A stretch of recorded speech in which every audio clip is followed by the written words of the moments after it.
matching the bed. Me? Yeah. Like my beanie's the blanket. Yeah. The title of your memoir is going to be My Beanie is the Blanket.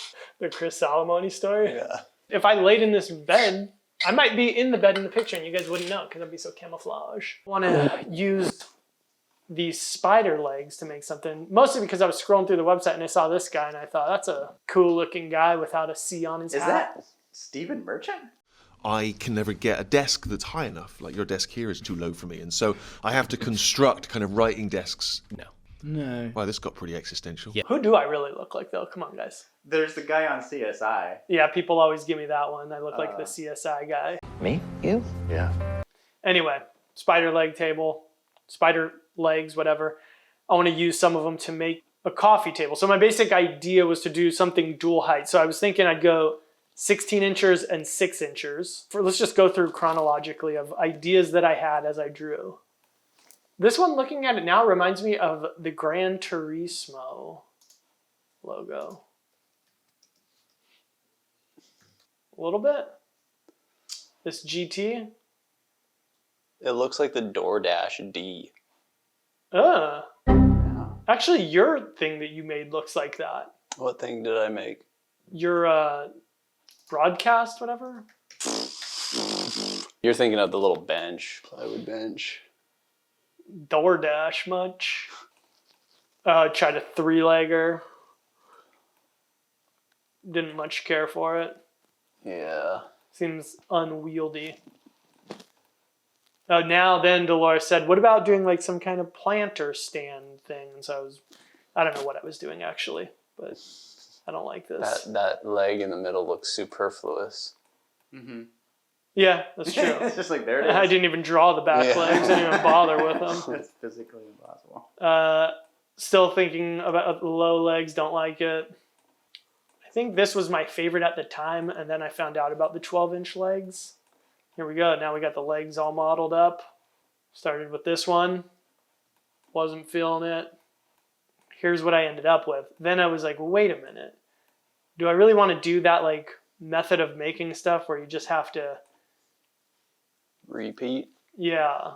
I don't know if I want to do that or not because that's like very tedious. Especially coming off of building the racing rig, which is essentially that, but on a larger piece, but fewer layers. So then I messed around with this idea. I just want to do something that's like a 2-tiered coffee table. Are these your, what, do you have others? Or was this your final? Those are kind of the two that I'm leaning towards right now. Here I just made one where I to do it like all DIY. So this is just a coffee table. Yeah, it'd be a coffee table. Yeah. Or, I mean, I guess it could be like a bench or something. If you're sitting down on a bench, what would you put in there? Your papers? Yeah. Yeah, Newspapers. Yeah. Yeah. Okay. You're like a disheveled college professor. Yeah. Just like trying to get to yeah. class, and your shoe comes untied. You're like, oh my god, I need to sit down and tie my shoe before I get to class. Mm-hmm. Yeah, then you get up and your tie's caught at the bench, and you're like, oh, yeah. You get dragged down. But and you go, but you're glad. There's a little shelf there because you were able to put your papers in there while you tied your shoe. It's perfect. Otherwise, all your papers would have gotten blown away in the wind. Mm-hmm. I get okay. It's windy in your office, by the way. You just grumble and Yeah. A minus, 10-year. My TA is not there. Back in my day, kids didn't act like this. Phones in class, we took notes and pens and ballpoints and a lot of that. Is this a DIY project? Yeah, and I would say that, I mean, both of them could be pretty DIY, but this one probably, in theory, you could do this one with fewer tools. Like Which one? The one on the left. Oh. You could basically do it with a drill, a circular saw, a router, and a jigsaw. The one on the right. I think the one on the right would be probably harder but faster. To do accurately and well, it would be probably harder. Yeah, like that one, the one on the left, really all you're doing is just like, once you make your form, you're just, it's tedious and it would take me longer to make that one than to make that one, but it's just repeating that same shape over and over. So is it just the angles that are tougher on that? Or like, I mean, you're working with big panels, you gotta you gotta accurately. Well, and especially if you're trying to do it with just a circular saw and stuff like that. Yeah. You know, if you had the use of a table saw, it would be much easier. But Right. Full arsenal tools, aside from the CNC, obviously, I would say I could definitely build this one faster than this one. Mm-hmm. Just because if you're not using CNC, this is just going to be a lot of labor no matter how you look at it. Yep. You're going to have to route this shape 13 times. That's bad luck. You should change that. I'll add another one. So this is the one then that I'm doing? I mean, if you want to do that. You guys agree it's cooler looking for a video? I think it looks better, yeah. If you're going to scroll through YouTube and click on a video for a DIY coffee table, which would you rather see? Man, that'd be a weird world where I'm scrolling through YouTube looking for a DIY coffee table video. Imagine if I did it and then I stumbled upon this one. I was like, oh, this one looks interesting. And I click and I'm like, that's me.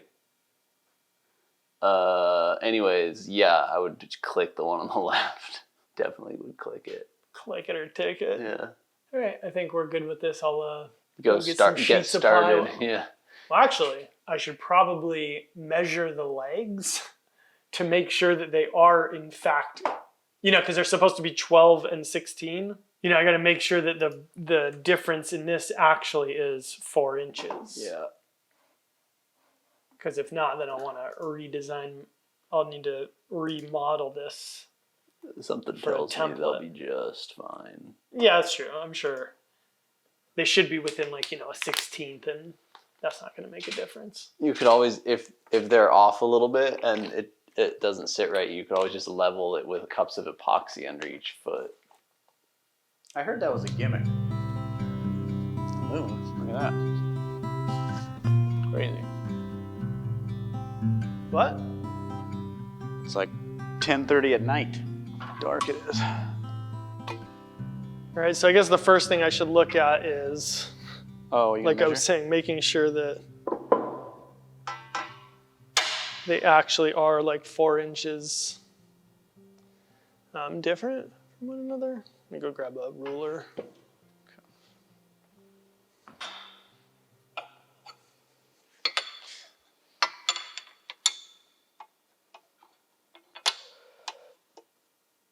Oh yeah, that's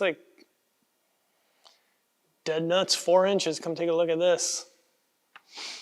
Yeah, I can Get the see it on camera. Yeah. Yeah, it's money. That's that's perfect. It's almost as if it was made on a machine or something.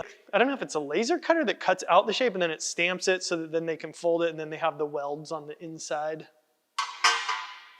So, and then it's powder coated like you were asking, but you can see the welds on the inside, but the outside's, God, you can barely even see the seam. Yeah, if the light hits it just right, you can see basically a line, but it feels flush. And it looks good. So that'll work. So now I'm gonna use Baltic birch plywood. I gotta lay it all out. I think I can get it out of way less than 1 sheet. But I feel like I have some little scraps laying around here, so I would like to use those up if possible. There's no way I'm gonna get all 13 pieces or whatever I needed out of that, but then, well, obviously it's gotta be a little bit longer than 60 inches if that's how long the whole thing is. But, I might be able to get it out of just a little section like that or something. So I'm gonna go dig around for scrap, and then I'm gonna start making my form, and then, which I'm gonna make out of MDF. And then once I've done that, then I can start cutting these out with a jigsaw, cutting out the rough shape and then template routing, and it's gonna be a lot of that. Basically, I have to make 13 of that shape by jigsawing, template routing, jigsawing, template routing. So I'll do that and then figure out where to go from there. Cool. Peace.